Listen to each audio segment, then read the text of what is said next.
Singer and songwriter Oliver Anthony has gone virtually unknown to a household name after surprise. He put out a video, I think it was late last week, maybe on Friday, that got a lot of attention and really seemed to sort of divide people on the right. And Joe Rogan had on Oliver Anthony. He's the guy from Richmond, north of Richmond, who's become sort of a national phenomenon. His song led off the first Republican debate. He says he's not a political figure. And you're going to have to deal with that soon. Because I guarantee you, there's going to be some people that are making some CGI and AI. There already out there? Oh, yeah, I'm sure. What is that? I'm sure there are. Yeah, I haven't kept up with a lot just because, you know, I'm doing... Say that I'm a fence sitter and that I need to have some sort of call to action. Oliver Anthony's song Richmond, North of Richmond has blown up online, making him a viral sensation. His distress anthem is now topping the charts in the U.S., bringing him well-deserved attention. However, with fame comes scrutiny, and it seems Hollywood's elites might not be his biggest fans. Anthony, anticipating this, boldly declared that the top elites are outnumbered after performing the famous song at one of his shows. Basically, his protest song did its job. It stirred things up. It's still causing a stir among the top dogs. Rich Men went viral, thanks to conservative figures and influencers spreading it on social media. It even got a nod during the first GOP presidential primary debate. Moderator Martha McCallum asked Florida Governor Ron DeSantis why he thought the song was hitting a nerve with the nation. So, Governor DeSantis, why is this song striking such a nerve in this country right now? Interestingly, Anthony hated that his song was played during the presidential debate because in the real sense of it, he wrote the song to reproach them. It was funny seeing my song in the... It was funny seeing it at the presidential debate.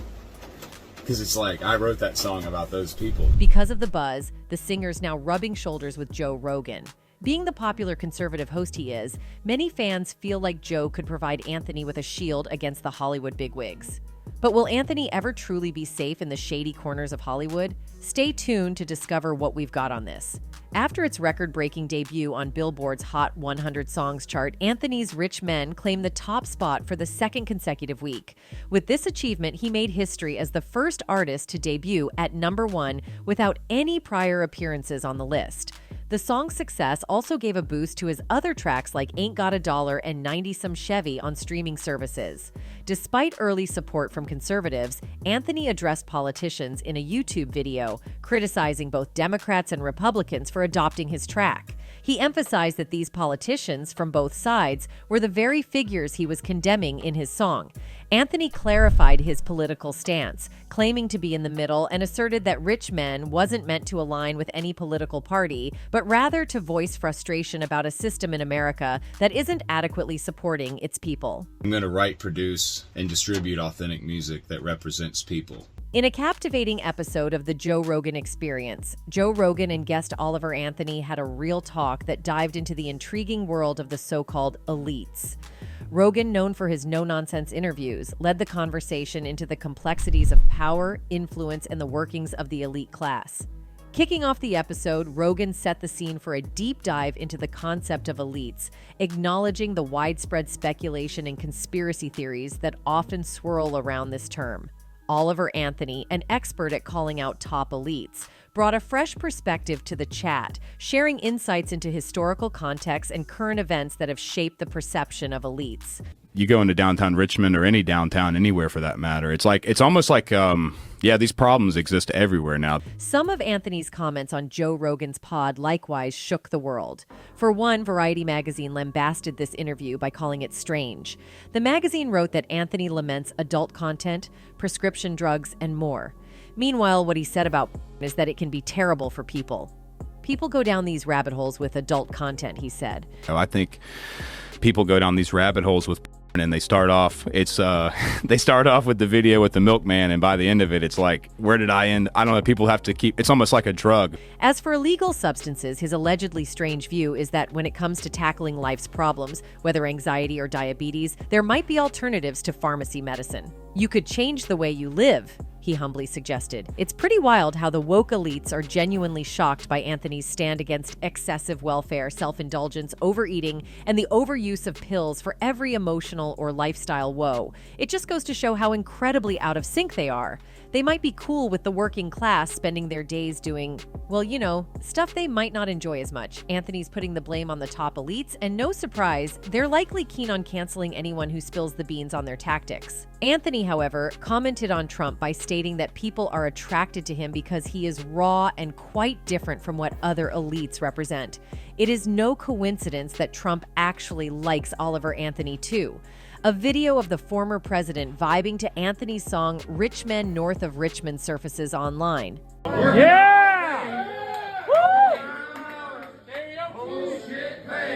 After the episode wrapped up, it got people buzzing with a fresh interest in the mysterious realm of elites and a better grasp of the influences shaping our societies. Joe Rogan and Oliver Anthony really showcased how chatting openly can untangle tricky topics, urging listeners to keep digging into the nitty-gritty of the system steering our lives. Here's the twist. The whole cancel culture game from the top elites got exposed when Rolling Stone dropped an article saying Oliver got signed by United Talent Agency. Turns out it's a dud because if it were true, it would clash with everything Oliver Anthony stands for. I mean, rubbing elbows with the very folks he's against? Not a good look. However, according to the news tabloid, UTA co-head of Nashville Jeffrey Hassan and music agent Kurt Motley said in a statement that they are honored to represent such an authentic artist and excited to put together a global strategy to bring Oliver Anthony and his music to the people. And that's not true. The singer has previously stated he has no intention of rushing into any record deal. People in the music industry give me blank stares when I brush off $8 million offers. He wrote in a 730-word message posted to his Facebook account Thursday morning.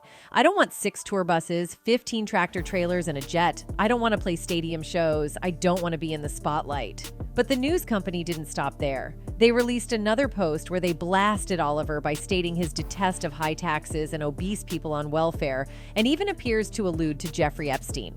Claims were made that Anthony rails against high taxes and the value of the dollar, but also wades into some Reagan-era talking points about welfare, and they went ahead to quote a portion of his lyrics.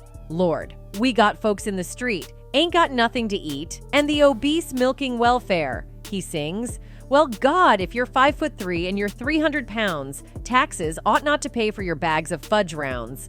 The tabloid added that a real head-turner is an apparent allusion to Jeffrey Epstein's Caribbean island, where the billionaire and convicted ex-offender allegedly introduced underage girls to powerful associates. I wish politicians would look out for minors, and not just minors on an island somewhere. Obviously, the tabloid hoped to twist Anthony's words to make him fall prey to cancel culture. Meanwhile, regarding the allegations about Jeffrey Epstein's reference, Anthony confirms in a YouTube post that one of the worst things a human being can do is take advantage of a child, he says in the video. I think I drew the line on being quiet when I started to see that becoming normalized, and I'll leave that at that. One of the worst things that a human being can do is take advantage of a child. He also stated, I sit pretty dead center down the aisle on politics and always have, and that it seems like both sides serve the same master, and that master is not someone of any good to the people of this country. I sit pretty dead center down the aisle on politics, and always have. While it's clear that Oliver has his reservations about top elites, especially those hoping to have him canceled, fans believe he is simply getting more famous. A fan wrote, I have watched several hours of reaction videos on YouTube about rich men north of Richmond and have seen young, old, males, females, all races almost move to tears at how powerful Oliver Anthony's lyrics are and the power and conviction he sings with. Gives me hope. Another fan added, he probably doesn't see it like that, but this is the best news for Oliver Anthony. He is going to be famous. While a fan concluded, they won't succeed. This song rises about left and right. It's anti-establishment. People know that the current administration and members of Congress, right and left, are filthy, dirty, corrupt. If ever a time this country needed something different to rise above, it's now. Oliver Anthony's journey to stardom has definitely thrown him into the ring of controversies, but the guy's not showing any signs of stepping back. It's almost like he's got a mission to make the world a better place. Well, that'll be all for now. See you in the next video.